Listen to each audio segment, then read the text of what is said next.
Okay. And then that's not the only thing that you might be announcing soon, right? You sold off Starbucks recently Yes. and alluded to that. You have another big investment that might be disclosed within maybe days.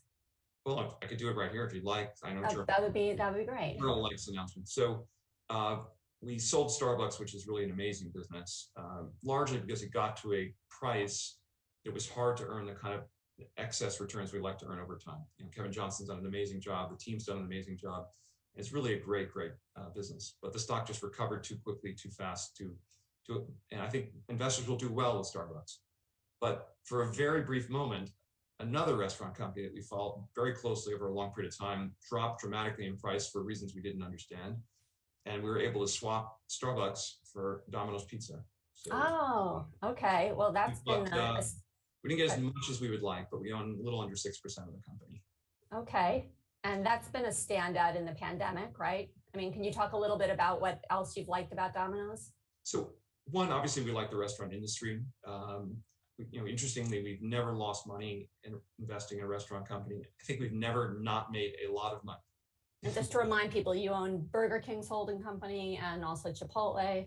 Yeah, so it's a space and industry we know and we like. Domino's is a pure franchising company, and interestingly, they were really first and best in sort of technology and delivery, and they own their own delivery infrastructure, so they don't need to rely on the DoorDashes and Uber Eats of the world, and that is actually an important competitive advantage in a world where you want to deliver. You can deliver pizza for $7.99.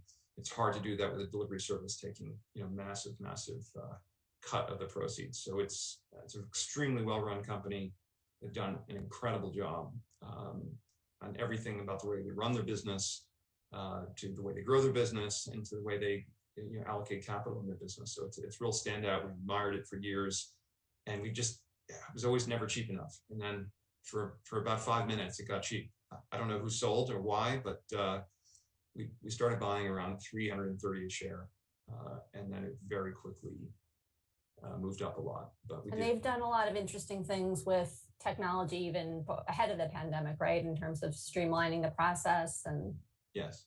And it's actually a great, if you will, it's a great ESG story. If a lot of the franchisees today started out as drivers, so there's a real path to grow in the company and become a franchisee and own multiple units, and the returns to franchisees on stores are extremely high, and you can become a millionaire, a 10 millionaire, starting out as a driver for Domino's. So it's a very compelling story. There's a big international growth opportunity which they've pursued, and there's still plenty of room to run both here and abroad.